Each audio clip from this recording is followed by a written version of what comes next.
કતારગામની ગાયત્રીનગર સોસાયટીમાં આખી સોસાયટીએ એક સમ થઈ એક પરિવારને રીતસર બાનમાં લીધો હતો અને તેના પર પથ્થરમારો કરી મહિલાનો હાથ પણ તોડી નાખ્યો હતો. મહિલાએ પોલીસ ફરિયાદની કોશિશ કરતા પોલીસ પણ સોસાયટીના ખોળામાં અડોટવા લાગી હતી. ટીવી સ્ક્રીન પર દેખાતા આ બેનનું નામ છે જયશ્રીબેન જયંતિભાઈ જીવરાજભાઈ ચાંદીગરા, કે જેઓ કડિયા કુંભાર છે. આ જયશ્રીબેન કતારગામ વિસ્તારમાં ડબોલી સર્કલ પાસે આવેલ ગાયત્રીનગર સોસાયટી વિભાગ 1 ઘર નંબર 1 માં વસવાટ કરે છે. જયશ્રીબેન છેલ્લા 10 વર્ષથી અહીં વસવાટ કરે છે, પરંતુ હાલમાં તેમના માટે આ સોસાયટી જાણે માથાના દુખાવા સમાન બની ગઈ છે. તેમના હાથ પર થયેલો આ ઈજા કોઈ મામૂલી વાત નથી, પરંતુ સોસાયટીના રહીશો દ્વારા તેના પર પથ્થરમારો કરી તેને માર મારવામાં આવ્યો છે અને તેની પાછળનું કારણ છે ચોક બજાર પોલીસ.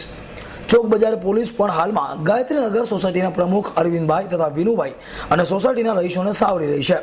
એટલું જ નહીં, ચોક બજાર પોલીસના તમામ અધિકારીઓ ફાટીને ધુમાડે ગયા છે અને હાલમાં ગાયત્રીનગર સોસાયટીના પ્રમુખ તથા ઉપપ્રમુખથી માંડી તમામ રહેવાસીઓ પણ જાણે કે આ જયશ્રીબેન અને જયંતિભાઈનો જીવ લેવા પડ્યા હોય તેમ તેની પાછળ તૂટી પડ્યા છે.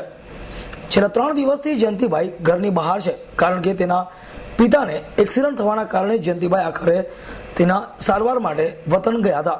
આ દરમિયાન જયશ્રીબેન ઘરમાં એકલા જ હતા, ત્યારે મોડી રાત્રિના સમયે સોસાયટીના રહીશો તથા પ્રમુખ અરવિંદભાઈ અને વિનુભાઈ તથા ટીના સતીશભાઈ નામની એક મહિલા તેમના ઘર પર હુમલો કર્યો હતો અને પથ્થરમારો કરી એલફેલ વાતો કરી હતી.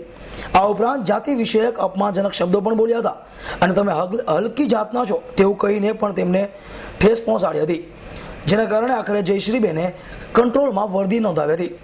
પોલીસ કંટ્રોલમાં વર્દી નોંધાવવાથી આખરે પોલીસ તો આવી, પરંતુ જયશ્રીબેનની વારે નહીં, સોસાયટીની સેવા કરવા માટે. અને તેની પાછળનું કારણ છે અહીંના સ્થાનિક કોર્પોરેટરો. સ્થાનિક કોર્પોરેટરમાં નાનું વાનાણી અને વિનુ મોરડિયા પણ આ સાથે સંકળાયેલા હોય તેવું લાગી રહ્યું છે, કારણ કે જયશ્રીબેને અગાઉ સૈયદપુરા પોલીસ ચોકી તથા ચોક બજાર પોલીસને પણ આ બાબતે જાણ કરી હતી, પરંતુ પોલીસે તેની વાતને ધ્યાને ન રાખી તેને માત્ર જાણવા ખાતર જ વાત સાંભળી લીધી હતી. જોકે હાલમાં પણ જયશ્રીબેન ઘરની બહાર નથી નીકળી શકતા તેવી તેમની સ્થિતિ છે, કારણ કે જ્યારે પણ તે ઘરની બહાર નીકળવાની કોશિશ કરે છે તો સોસાયટીની 25 થી 30 મહિલાઓ તેને ઘેરી વળે છે અને જાણે તેને મારી નાખવાની કોશિશ કરતી હોય તે રીતે તેની ફિરાકમાં ફરતી રહે છે. આ ઉપરાંત જ્યારે પણ જયશ્રીબેનની છોકરી અંજલિ ઘરની બહાર નીકળે છે તો સોસાયટીના કેટલાક છોકરાઓ તેની પાછળ બાઇક લઈને દોડે છે અને અપમાનજનક શબ્દો બોલી તેને જાહેરમાં જ બીભત્સ ચેંચાળા પણ કરે છે, જેના કારણે આખરે જયશ્રીબેનને વાતે મેણા ટોણા પણ મારવામાં આવે છે. આખરે જયશ્રીબેન જાય તો જાય કોની પાસે? કારણ કે સોસાયટીના રહીશો, પ્રમુખો, ખુદ પોલીસ અને ત્યાં સુધી કે રાજકારણીઓ પણ આખરે ફાટીને પ્રમુખના સેવાયા બની ગયા છે અને ગાયત્રીનગરની સેવા સાકરીમાં જોડાઈ ગયા છે. મારું નામ જયશ્રીબેન જયંતિભાઈ ચાંદીગરા. મારે ડભોલી 4 રસ્તા ગાયત્રીનગર સોસાયટી 1 નંબર મારો ઘર નંબર. મને હાથમાં પ્રમુખ હતા સોસાયટીના, એ બધા હતા, બારીઓ બંધ કરતા હતા, ચણતર કરતા હતા, રાતોરાત મારી બારી બંધ કરતા હતા. એટલે હું એટલું જ બોલી કે બારીને કોઈ અડોમાં બારી બંધ કરતા નહીં. મેં બારી ખોલી તો ખેંચી 10-12 બહેનો હતી, મારો હાથ ખેંચી જારીમાં ભટકાડીને મારો હાથ ભાંગી નાખ્યો. એ કે તું કોણ બોલવા વાળી, કે થાહે જ બની એમ. સોસાયટીમાં અમે કડિયા કુંભાર છીએ, બાકી આખી સોસાયટી પટેલની છે. મારવા માટે તો લેડીઝ તો 100 જેટલી હતી અને આદમી એટલા હતા. પોલીસમાં હું પોતે ખુદ રૂબરૂ ગઈ હતી તો પોલીસે એમ કીધું તમે જાઓ, પોલીસનો ડબ્બો આવે છે. તો પોલીસના ડબ્બાને બારોબાર રાખ્યા, એ લોકોએ અંદર આવવા ન દીધા. અમારે ઘર પાસ સુધી પોલીસ આવ્યા, પછી મને પૂછ્યું, મને કે કોણે માર્યું? એટલે મેં કીધું આને, મેં મારે કમ્પ્લેન કરાવી છે. તો એ કે સમાધાન કરી નાખો અત્યારે. એટલે અમારે બીજા એક ભાઈ હતા કે સમાધાન કરી નાખો. એટલે અમે સમાધાન કરવા ગયા ને તો પછી વાંહેથી પાછું એ લોકો બધા વયા ગયા ને પોલીસને, એટલે પાછું ઉપાડ્યું અમને, મા દીકરીને મારવા તૈયાર થયા. અને પોલીસ હતા અને અમારા જે સગા સંબંધી અમને બચાવવા આવતા હતા એને હોત માર્યા અને પોલીસ ડબ્બામાં બેઠા જોતા હતા. 4 પોલીસ હતા, નહીં કોઈ નો આવ્યા. અમે 100 નંબર પર ફોન કરીએ છીએ કંટ્રોલમાં, તો એમ કે હા આવે છે તમારી ઘરે આવે છે એમ કરે, બરોબર. અને કાલે મેં મારા જમાઈને સુવા બોલાવ્યા, અમને બહુ બીક લાગતી હતી એટલે સુવા બોલાવ્યા તો એ લોકોએ ફોન કર્યો એ કે એને ઘરે ગુંડાને પૂર્યો છે ને અમને મારી નાખવાનું કહે છે, છરા બતાવીને એવું કરે છે. હવે અમારા ઘરમાં છરા હોય કે કાંઈ હોય તો એ જોઈ શકતા હતા. અને પાટો એ કે ખોટો બંધાય એટલે અમે કહ્યું પાટો ખોટો હોય તો ખોલાવીને તમે બંધાવી દો, મને ખોટો હોય તો તમે બંધાવી દો, બરોબર ને.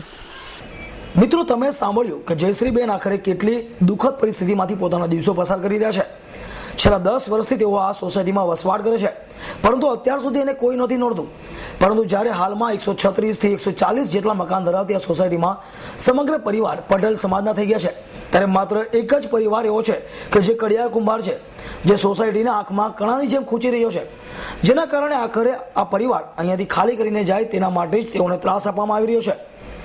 આખરે શા માટે એટલો બધો ત્રાસ, શા માટે એટલા બધા મહેનતવાળા, આવા અનેક સવાલો હાલમાં જયશ્રીબેન અને તેના પરિવારજનોની કોરી ખાઈ રહ્યા છે. શું નામ તમારું? અંજલિ ચાંદીગ્રા, જયંતિભાઈ ચાંદીગ્રા. શું ઘટના બની છે તમારી સાથે? બપોરે મમ્મીને પોલીસ લઈ ગયા હતા ને તો હું અહીંયા એકલી હતી, તો એ શૂટિંગ ઉતારતી હતી. તો બધા એમ કે તું શૂટિંગ ઉતારશો, પણ કેમેરા છે તો શૂટિંગ ઉતારશો. પછી એક ભાઈ પાછળથી આવીને પથ્થરો મારી ગયા. પથ્થરા મારીને પછી બીમ પાછળ હંતાઈ ગયા. ને મેં કીધું કે તમે બીમ પાછળ ન હંતાવ, એમ પથ્થરા શું કરવા મારો છો? તો એ સાઈડમાંથી બહાર અડધી 10-15 મિનિટ ન્યા રહ્યા. ઘણા છોકરા વત્તાથી લોકો હસવા મળ્યા ત્યાંથી.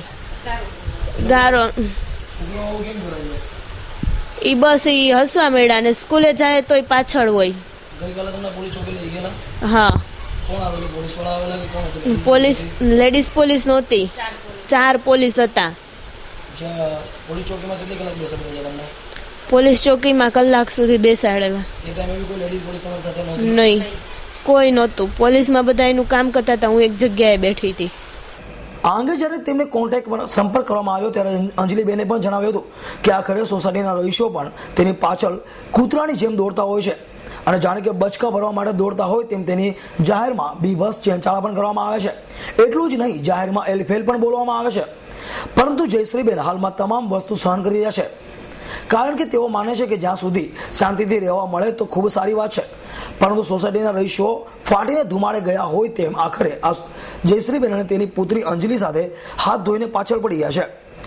વધુમાં અંજલિએ જણાવ્યું હતું કે ગતરોજ સૈયદપુરા પોલીસની એક મોબાઈલ વાનમાં તેને કેટલાક પોલીસ જવાનો ઉંચકી ગયા હતા, અને સૈયદપુરા પોલીસ ચોકીની અંદર કોઈ પણ વગર વાંકે કે કોઈ પણ ગુના વગર 1 કલાક સુધી બેસાડી રાખી હતી.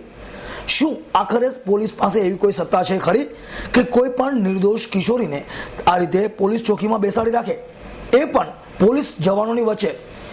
આ સમયે પોલીસ ચોકીની અંદર અથવા તો જે સમયે જ્યારે અંજલિની અટકાયત કરવામાં આવી એ સમયે કોઈ પણ મહિલા પોલીસ કર્મી તેની સાથે નહોતી.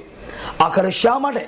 શું ખરેખર પોલીસ પાસે આવી સત્તા છે કે કોઈ કિશોરીની આ રીતે અટકાયત કરી શકે?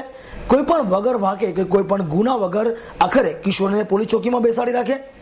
કિશોરીનો માત્ર એટલો જ વાંક કે તે જયશ્રીબેનની દીકરી છે, અને જયશ્રીબેન અને તેના પરિવારનો માત્ર એટલો જ વાંક તે કુંભાર છે અને પટેલ સમાજથી હલકી કક્ષાના છે, જેના કારણે જ આખરે તે લોકો આ રીતે મહેનતોણા મારી રહ્યા છે. જો કે હાલમાં તો જ્યાં સુધી વાત કરીએ તો ચોક બજાર પીઆઈથી માંડીને તમામ અધિકારીઓ ગાયત્રીનગર સોસાયટીના પ્રમુખ અરવિંદભાઈ તથા વિનુભાઈને ખોળે બેસી ગયા છે, અને તેમની ફરિયાદ લેવા સુદ્ધા રાજી નથી. જ્યારે પણ કંટ્રોલમાં વર્દી નખાવવામાં આવે છે ત્યારે પોલીસની ગાડીઓ તો આવે છે, પરંતુ માત્ર બતાવવા ખાતર જ, અને જયશ્રીબેનની કોઈ પણ ફરિયાદ લેવામાં આવતી નથી. સોસાયટીના રહીશો પણ પોલીસની ગાડીને ગેટ પરથી જ ઠંડુ પીણું પીવડાવી પરત કરી દે છે. આખરે શા માટે પોલીસ પણ જયશ્રીબેનની ફરિયાદ નથી સાંભળતી? આવા અનેક સવાલો હાલમાં લોકોમાં ઉઠી રહ્યા છે. આખરે જયશ્રીબેનને આ બનાવમાં ન્યાય મળશે કે કેમ? આખરે તેની આ લડતમાં તેને કોણ સાથ આપશે? આવા અનેક સવાલ હાલમાં જયશ્રીબેનને સતાવી રહ્યા છે. કેમેરામેન રવિ વેંદે સાથે ગૌતમ ધાંધલિયાનો રિપોર્ટ S9 ન્યૂઝ, સુરત.